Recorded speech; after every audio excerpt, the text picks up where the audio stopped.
o meu coração se enche de razões para dar graças a Deus. Se enche a minha boca de júbilos e de ações de graça. Eu louvo a Deus pela vida de vocês, meus irmãos. Eu louvo ao Senhor pelo amor presente nos seus corações. Eu louvo ao Senhor porque a gente acabou de voltar de dias tão bons do acampamento. Eu louvo por aqueles que carregaram caixas, instrumentos, cabos. Eu louvo a Deus por aqueles que viajaram até o Montreat e tiveram disposição de viajar de volta até o Calvin Center. Eu louvo a Deus por todos aqueles que cozinharam, que despertaram cedo. Pela minha irmã Keila, que fez 5 bolos, 4 de coco. Glória a Deus, não pode bater palma, que isso? É um louvor ao Senhor. Eu louvo a Deus por aqueles que acordaram cedinho e fizeram o café da manhã, os que foram dormir tarde, quem limpou, compartilhou as suas experiências.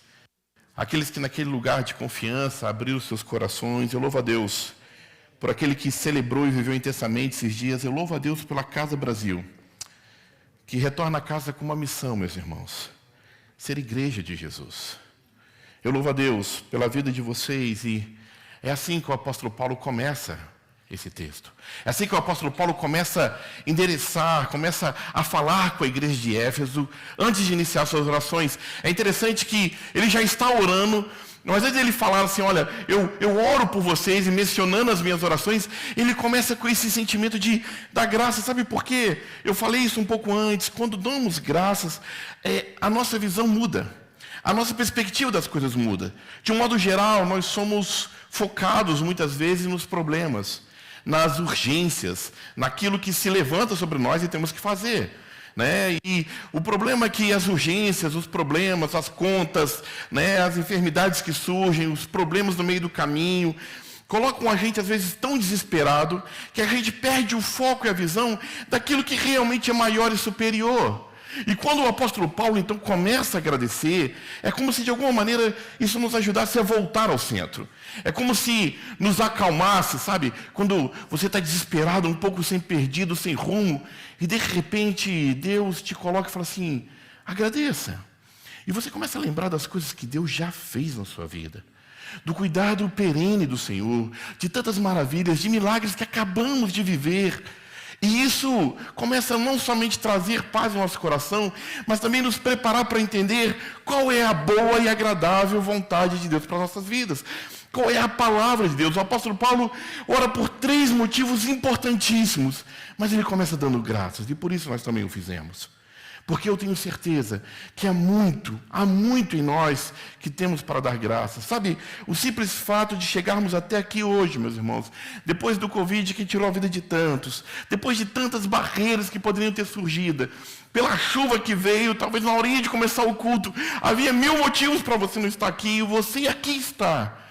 Eu dou graças por isso, e o Senhor quer falar com o meu coração e com o teu coração nessa noite.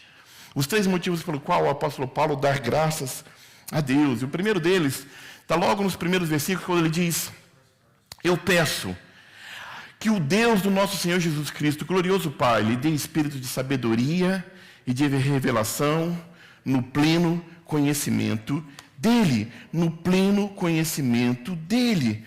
De onde vem essa revelação e sabedoria? A que se refere o que o apóstolo Paulo está falando? E deixa eu explicar um pouquinho para vocês com uma ideia que passava nos dias de Jesus e também nos dias do apóstolo Paulo. Era uma sociedade que tinha escravos, uma sociedade escravagista, a qual algumas pessoas, algumas por dívida, algumas por conquista, viravam escravos e eram vendidos como propriedade. E também, tal qual se vende um saco de café, se vendia mulas, burros, se vendiam pessoas. Eram apenas propriedades. E quando a gente fala isso parece absurdo aos nossos ouvidos, mas se a gente pensar que um pouco mais de 100 anos atrás isso ainda era possível em muitos países, inclusive no nosso país. E essa maneira de tratar um outro ser humano, que eram vendidos como mercadoria nas praças públicas, faziam com que quem o comprasse tivesse poder sobre ele, era o seu dono. Podia decidir o que fazer com ele.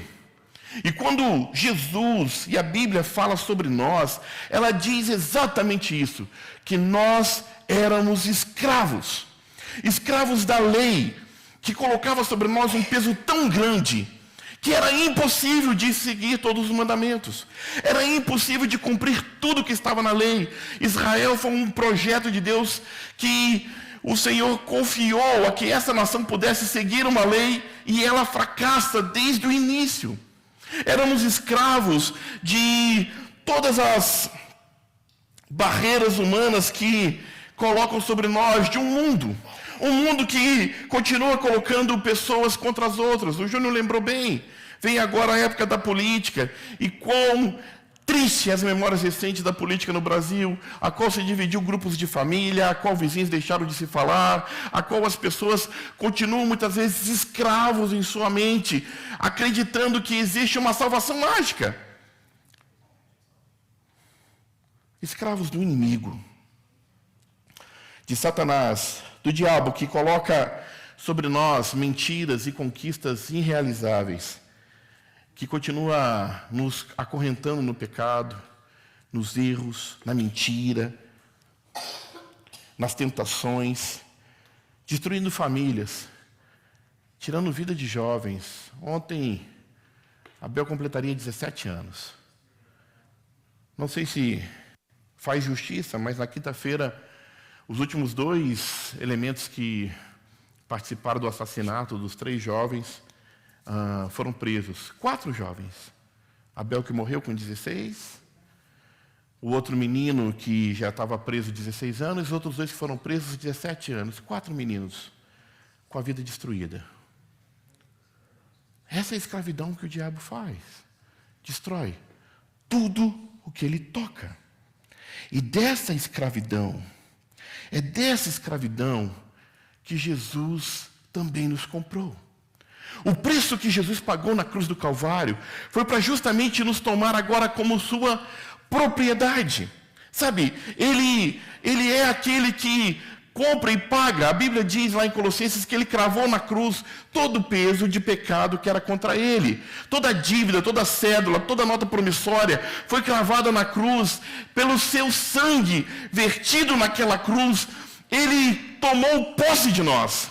E agora, como o Senhor, que poderia simplesmente nos tratar como escravos, que poderia colocar sobre nós o peso do trabalho forçado, colocar sobre nós as incumbências dolorosas daqueles que são escravos também, que não têm direito a segunda, terça, quarta, um final de semana, férias, nada.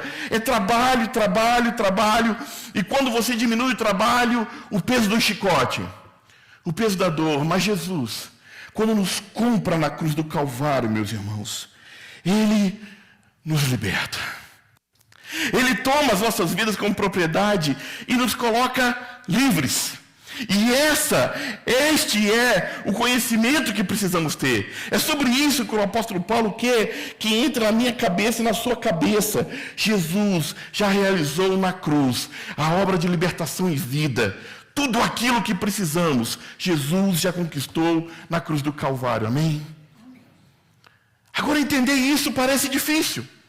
Um amor tão grande que perdoa pecados, que cura feridas, que faz novas todas as coisas, dá chance para o mais vil pecador, mais fedido, mais sujo, mais envolvido no erro. Eu ainda penso nesses garotos, desesperados e sem esperança. Ainda esses, ao encontrar com o Senhor faz todas as coisas novas. Porque quando nós olhamos a história do filho pródigo, aquele pai que abraçou e beijou o filho, beijou um homem fedendo porcos. Abraçou e beijou um homem que fedia chiqueiro. Abraçou e beijou alguém que era indigno, porque traiu toda a sua confiança, usurpou todos os seus bens, fez aquilo que era deplorável. Mas quando ele arrependido volta, o seu pai não se importa com os seus erros, simplesmente o recebe e o ama. E é nesse nível de tão grande amor, de tão profundo amor, é o amor de Jesus por nós, meus irmãos, que vem nos resgatar desse lugar, desse chiqueiro sujo, desse lugar onde nós não éramos dignos de nada. E só tendo essa consciência, meus irmãos, só tendo essa consciência do que somos, é que de fato vamos começar a ter uma experiência real e verdadeira com Deus. Eu ouvi alguém contando uma história e eu trouxe dessa história para a minha história. Algo que os meus olhos puderam ver, que foi único e verdadeiro, maravilhoso, assim, uma das experiências mais grandiosas que eu tive na minha vida. Ano passado, e não é para causar inveja a ninguém não, viu? Ano passado eu pude ir a Oahu, uma das ilhas do Hawaii. E lá eu fui num lugar chamado Shark Cave, a cova do tubarão. E era um lugar com as águas assim bem rasinhas, sabe? A água chegava, no máximo, talvez, em alguns lugares mais fundos, na cintura. E assim, aparentemente você não dava nada, cheio de pedras, não parecia nada bonito. Mas quando você colocou o snorkel, né, colocou aquele óculos, e que eu afundei minha cabeça naquela água, meus irmãos, uma quantidade de cores.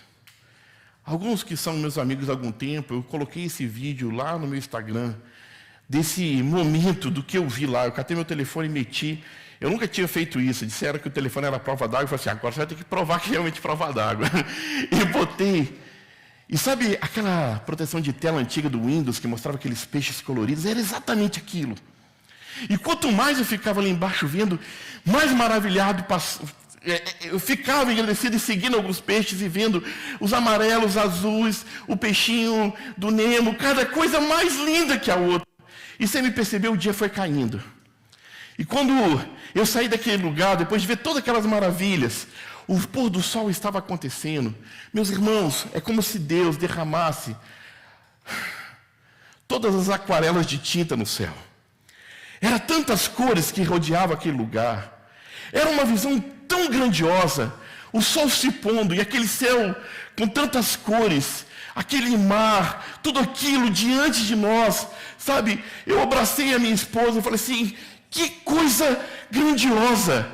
É isso que o Senhor fala sobre que a natureza declara as obras da mão de Deus. E meus irmãos, eu tirei uma foto. Eu poderia mostrar essa foto para vocês, mas essa foto nem de longe chega à experiência que os meus olhos viram. E por que eu estou compartilhando essa experiência com vocês novamente? É para os maridos terem problema agora com suas esposas, que vão querer ir lá também. Mas mais que isso, é que experiências como essa, mesmo que eu gaste todas as minhas palavras, os seus olhos não serão capazes de viver simplesmente por ouvir-me. Você não está cansado de ouvir falar das experiências de Deus que outros viveram, das experiências de Deus que outros experimentaram, da presença de Deus que transforma o coração de outros e não você? É sobre isso que o Senhor está falando, que a oração de Paulo e a oração do Senhor pelas nossas vidas hoje, é o Espírito Santo de Deus que está intercedendo conosco nessa hora, meus irmãos. O Senhor quer que você o conheça plenamente, que você tenha um encontro tão grandioso, tão poderoso com esse Deus, que você sinta toda esta alegria de alguém que realmente foi salvo, de alguém que realmente estava escravo, preso, arrancado de tudo que é bom e tendo agora acesso a todas as virtudes de Deus na sua vida.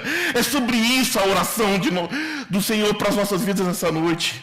É ter o pleno conhecimento de Deus, não pelo que os outros ouviram, te disseram, pelo que os seus olhos imaginaram, não, mas porque, como Jó, na sua declaração tão nobre, eu te conhecia de ouvir falar, Senhor, mas agora os meus olhos, entenda bem, nenhum outro olho, os meus olhos te veem. Amém? É assim que queremos conhecer a Deus.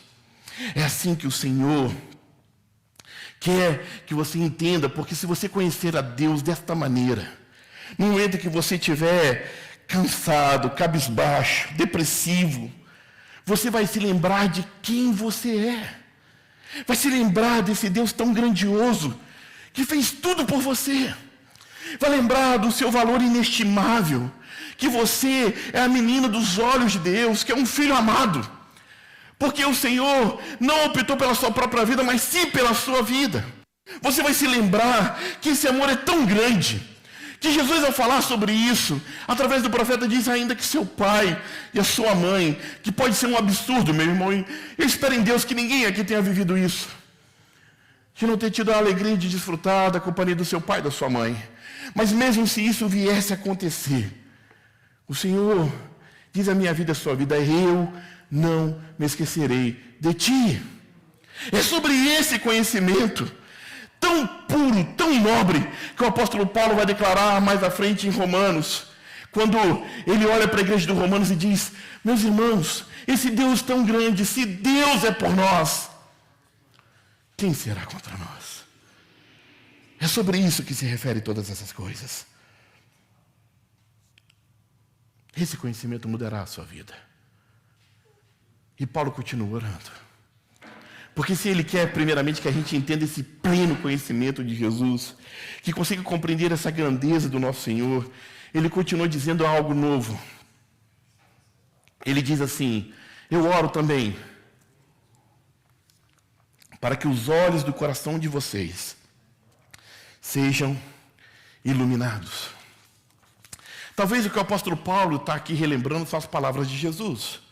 Lá em Mateus 6, 22 e 23, o Senhor Jesus disse assim aos seus discípulos: os olhos são a candeia do corpo. Se os seus olhos forem bons, todo o seu corpo será cheio de luz. Mas se os seus olhos forem maus, todo o seu corpo será cheio de trevas. Portanto, se a luz que está dentro de vocês são trevas, que tremendas trevas são. Sabe, o que o Senhor quer falar conosco, meus irmãos, é o desejo de Deus que os nossos olhos sejam colocados uma nova lente, uma nova forma de enxergar o mundo. Entenda bem, aquele exercício começa, eu começo a agradecer. E quando eu começo a agradecer, então eu começo a perceber o que Deus fez na minha vida.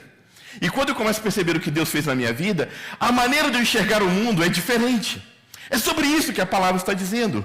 Esses olhos iluminados fazem com que você enxergue a vida agora a partir da vida e esperança que Jesus nos promete na cruz. Esses olhos iluminados fazem enxergar o mundo como Cristo viu. E sabe, há um momento tão especial que Jesus chega diante de Jerusalém e ele olha a cidade, a Bíblia diz que ele tem compaixão daquela cidade. Em uma outra versão, se eu não me engano, em Mateus, ele fala assim: ah, Jerusalém, Jerusalém, como eu queria poder pegar vocês e colocar debaixo das minhas asas, igual uma galinha faz com os pintinhos, mas vocês não quiseram. Mas em Lucas, essa mesma passagem, Jesus fala assim, da dureza do coração que havia em Jerusalém, porque Jesus começa a chorar de compaixão por Jerusalém, mas diz que os olhos deles não conseguiam percebê-lo como Salvador. E sabe, meus irmãos, a vida daqueles que são cegos, que não conseguem enxergar a beleza de Jesus, passam os seus dias em busca de novidades. Passam os seus dias tentando alimentar os seus olhos com alguma, lampejo de luz superficial que logo se apaga. Porque não entende a luz verdadeira, não entende realmente aquilo que pode transformar. E quando os nossos olhos não são iluminados, a gente vive uma vida, sabe o quê? De fatalismos. Sorte ou azar. Começamos a acreditar que tudo é obra do acaso. Ah, eu dei sorte. Né? O Carlão deu maior sorte, conseguiu a Arleane. Hoje deu até flor para ela, né? Viu só? O Vitor deu sorte, passou na prova. Nem estudou, né, Vitor? Não sei se vocês viram, parede cheia de post-it assim, jogando tudo pro alto lá. É sorte. É sorte que você conseguiu passar quando você estava lá diante do oficial de imigração, porque outros tantos são sorte. E quando você olha a vida só com olhos de fatalismo, de sorte e azar, a vida se torna sem propósito. Se torna sem rumo. É como se não vivêssemos por nada maior, somos apenas peças numa engrenagem que vamos ser substituídos, mas não é sobre isso que a palavra nos diz. A palavra nos fala sobre esperança. Esperança de que a nossa vida cumpre um propósito grandioso. Que não somos mais órfãos, esquecidos, sem Deus e sem esperança no mundo. Não, agora somos parte da família de Deus. E por ser parte da família de Deus, as nossas esperanças, as nossas alegrias não se limitam ao que podemos ver e consumir e comprar nesta terra, mas ela aponta para uma eternidade que me enche o coração de esperança, que quando eu penso nas pessoas que eu amei, que perderam sua vida, eu ainda posso crer que elas em Cristo já descansam na glória eterna. E é essa a esperança que ilumina os olhos e faz enxergar tudo de modo diferente. Me faz enxergar as lutas, as provas, os problemas dessa vida como coisas que eu vou superar, porque novamente eu posso repetir, maior é aquele que há conosco do que o que está no mundo. Meus irmãos, entendam bem, se os nossos olhos forem iluminados, não há tragédia humana, não há provação nessa terra, não há inferno que se levante, que nos impedirá de seguir, porque é certa a volta do nosso Senhor, porque aquele que prometeu é fiel para cumprir. Foi assim que Eliseu orou por Geazi, seu moço, que ao ver os inimigos o rodeando, a oração de Geazi, o desespero de Geazi, olha, estamos rodeados de inimigo, é tanto problema para tanto lado. Mas Eliseu, com uma calma, olha para aquele moço e diz, olha, maior que estão conosco do que estão com eles. E ele deve ter pensado, Eliseu está maluco. Eliseu simplesmente ora. E a oração de Eliseu para o seu ajudante foi, Senhor, abra os olhos dele para que veja. É a mesma oração que Paulo está fazendo. Abra os olhos de Casa Brasil para que veja a esperança que não tem fim. Os olhos do moço de Eliseu, do seu ajudante, se abriram. A Bíblia diz que ao redor havia carros e cavalos de fogo, que era muito maior número que estavam com ele do que o que estavam com o mundo. E é tão grandioso e tão poderosa essa imagem, porque os inimigos não são capazes de tocar em um fio de cabelo de Eliseu e seu ajudante. E esse Deus tão grandioso que diz que até os fios da nossa cabeça são contados, que as folhas das árvores não caem sem a sua permissão, Ele está dizendo a mim e a você nessa noite, eu sou o Deus Pai que te ama. Ilumine seus olhos com essa esperança.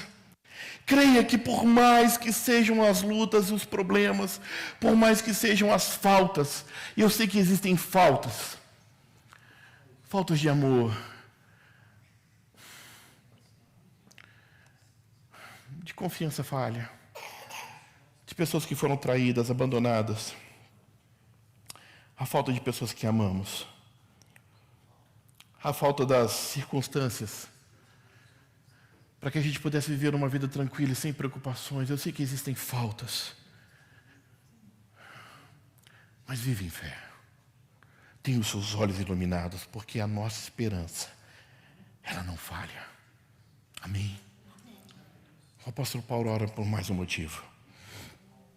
Ele diz, e ainda, que possam entender a incomparável grandeza do seu amor para conosco, os que cremos, conforme a atuação da sua poderosa força.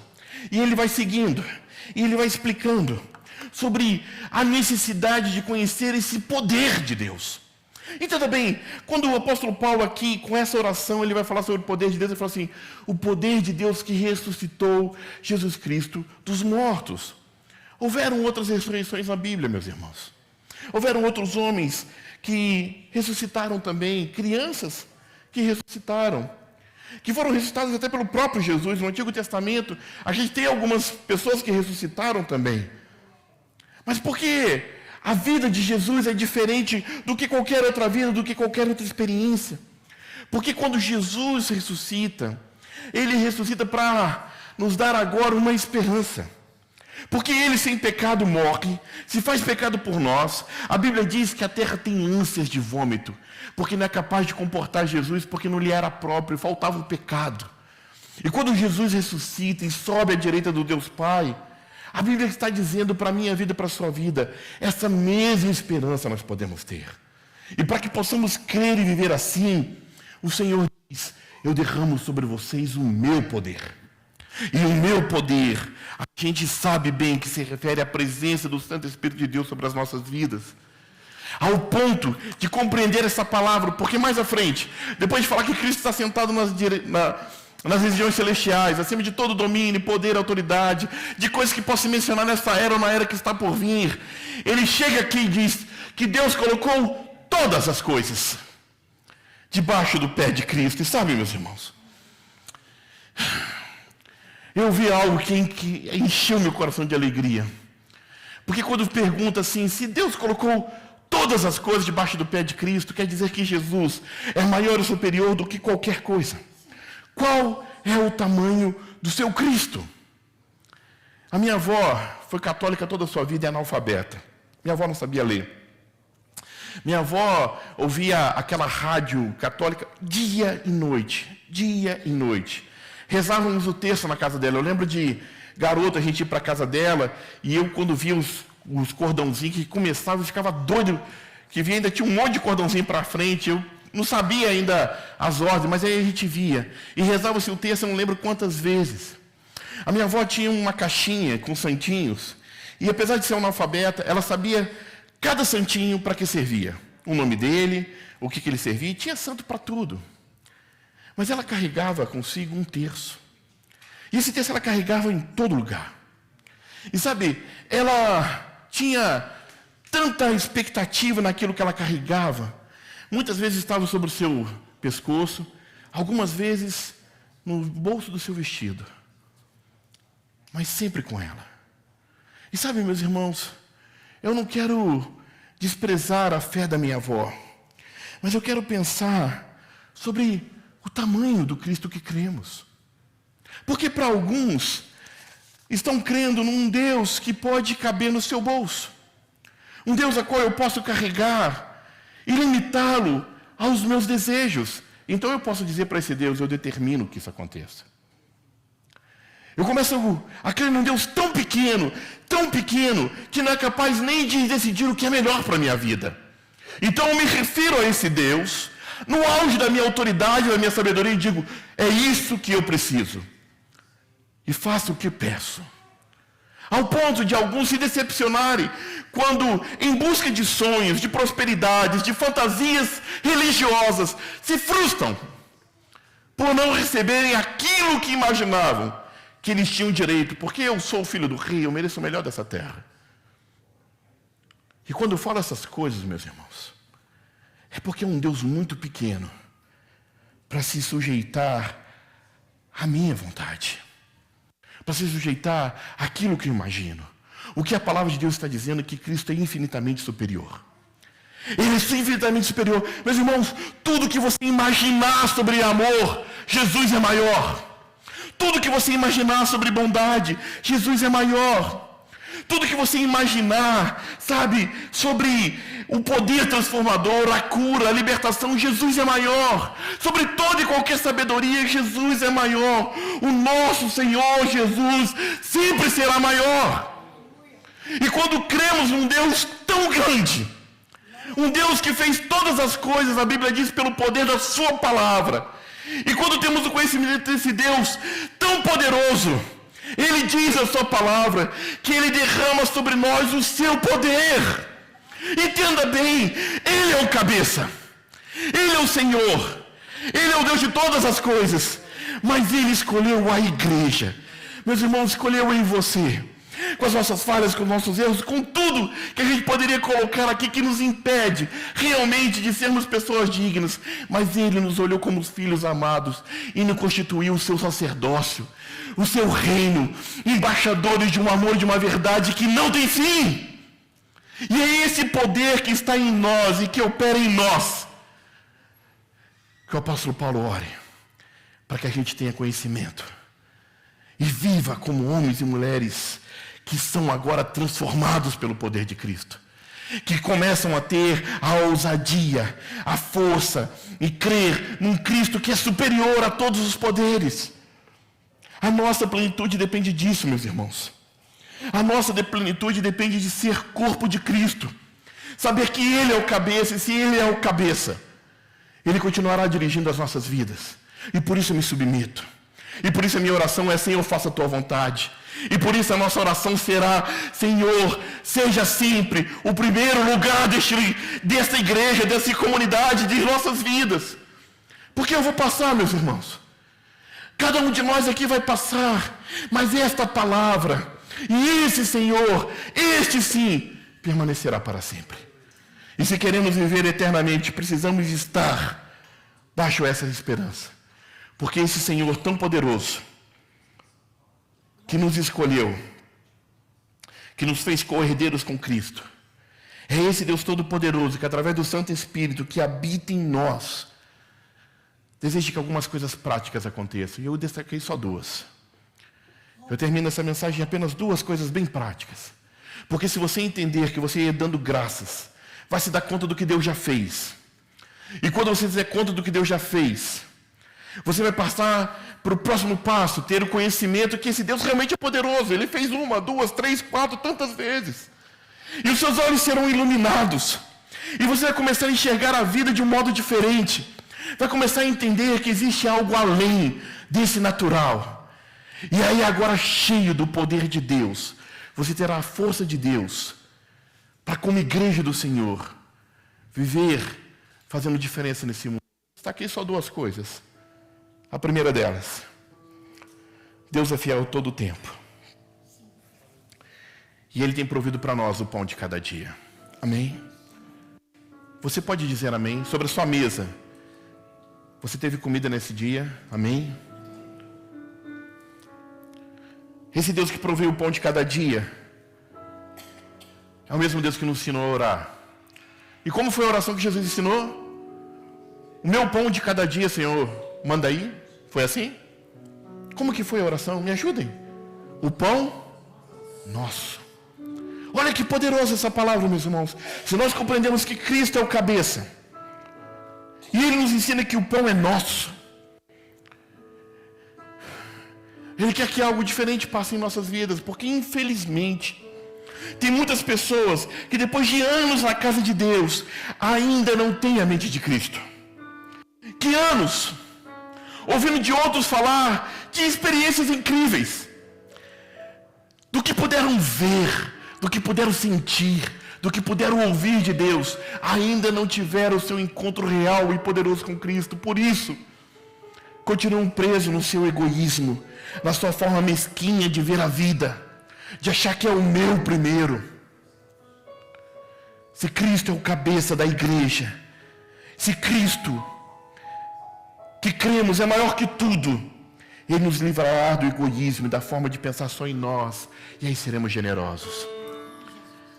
E ser generoso é entender que o pão é nosso, que estenderemos a mão para o necessitado, que ofertaremos com amor, reconhecer que tudo vem das suas mãos, de entender que toda virtude, toda dádiva de Deus, Ele derrama sobre nós, todo dom, todo talento, Ele derrama sobre nós, para que sejamos bênção na vida de outros. Amém? Essa é a primeira coisa prática. Aprenderemos a ser cristãos generosos com tudo aquilo que o Senhor tem confiado a nós. A segunda coisa prática: Jesus nos amou primeiro. Antes que eu me desse conta de tudo que Ele realizou, Ele nos amou e realizou em nossas vidas uma obra que Ele chama de reconciliação. E ao reconhecer isso, o amor de Cristo nos constrange, o amor de Cristo nos muda, o seu amor nos impulsiona a amar também.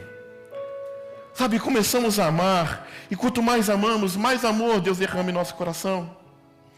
E se o Cristo que cremos é maior que tudo, meus irmãos, Ele vai também nos livrar do egoísmo de só pensar em nós, de só pensar no amor aproveitador que busca o seu próprio interesse, para um amor que se entrega. E aí, como igreja, seremos mais amorosos, seremos embaixadores da reconciliação, perdoaremos porque Ele nos perdoou, e isso faremos pela força do poder que atua em nós. Meu irmão, minha irmã, somente imagine uma igreja que ama e uma igreja que é generosa. O Senhor ora por isso. Essa é a nossa oração desse dia. Porque esse Deus que nós cremos, esse Senhor que nós clamamos, Ele é incomparável em grandeza e em poder. E Ele está presente nessa noite. Portanto, conheça Cristo. Feche seus olhos. Eu quero te desafiar a fazer essa oração com muita ousadia e fé. Falar assim: Senhor, eu quero te conhecer. Eu quero que os meus olhos, Senhor, se surpreendam com a sua grandeza e com a sua maravilha. Senhor, ilumine os meus olhos. Senhor, livra-me de todo fatalismo, de crer que a vida é sorte ou azar. Livra-me, ó Deus, de todo engano e mentira de Satanás, dizendo que eu fui esquecido por Ti, que não sou digno do Teu amor. Senhor, em Teu nome santo, Pai, derrama do Teu poder sobre a igreja, Senhor, ao ponto que se levantem homens e mulheres neste lugar, crendo e confiando que não há outro Deus senão o nosso Senhor, que é um Deus maior que todas as coisas, a qual Ele é digno de eu me render e me prostrar aos seus pés e depositar nele toda a minha esperança, porque se Deus é por mim, quem será contra mim? E se Deus é por nós, Casa Brasil, quem será contra nós? Porque é um Deus tão grande que não poupou a vida do seu próprio Filho, quanto mais Ele dará aos seus filhos amados que clamam, e nós somos filhos amados clamando, Senhor, a Tua grandeza e o Teu poder sobre as nossas vidas essa noite. Encha-nos com o Teu poder, Santo Espírito de Deus, e leva-nos a viver uma vida realmente a compartilhar, a amar, a abençoar, a reconciliar, a perdoar, a mostrar ao mundo que Cristo é real em nós. É a nossa oração, ó Pai, em Cristo Jesus, ainda de olhos fechados, meus irmãos. Eu quero apenas fazer um apelo e não vou me alongar nesse apelo.